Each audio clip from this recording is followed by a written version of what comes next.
Hola, ¿cómo están todos? Espero que el día de hoy se encuentren súper bien y pues comenzando con nuestra clase de el día de hoy en Quichua. En nuestra materia de Quichua tenemos como tema, seguimos con el tema mi cuna, no lo olviden, mi cuna, con un nuevo vocabulario, con nuevas palabritas. Y en el día de hoy vamos a aprender las siguientes: Cachi, Shañu, Yaru, Lumu y Chiyu.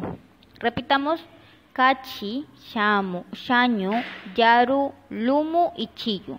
Cachi es sal, Shañu café, Yaru arroz, Lumu yuca y Chiyu tomate. Sí, ahora lo que vamos a hacer es repetir, escuchar y luego repita después de mí. Empezamos con cachi.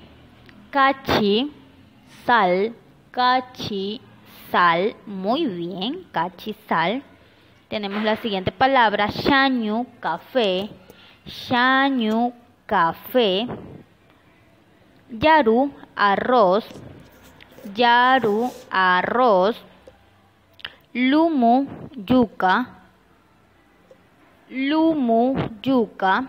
Tenemos la siguiente, chiyu, tomate, chiyu, tomate. Volvemos a repetir una vez más para que no se nos olvide.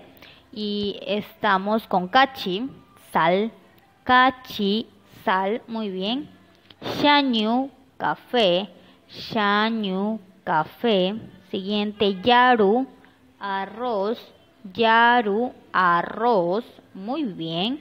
Lumu, yuca, lumu, yuca, muy bien. Y como último tenemos chiyu, tomate, chiyu, tomate.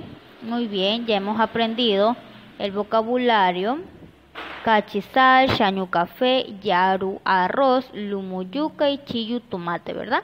Bueno, entonces tenemos el deber. Y en el deber usted va a tener que repetir 5 veces cada palabra del vocabulario. Tan simple como eso, ¿verdad? El deber está súper facilito, solo tiene que repetir 5 veces cada una de estas palabritas en quichua y en español. Si usted desea, le pega figura o también le puede dibujar. Bueno, nada, no se olvide que me tiene que enviar los deberes al WhatsApp para yo poderlos revisar. Sin más nada que decir, yo me despido. Hasta la próxima clase. Chao, chao.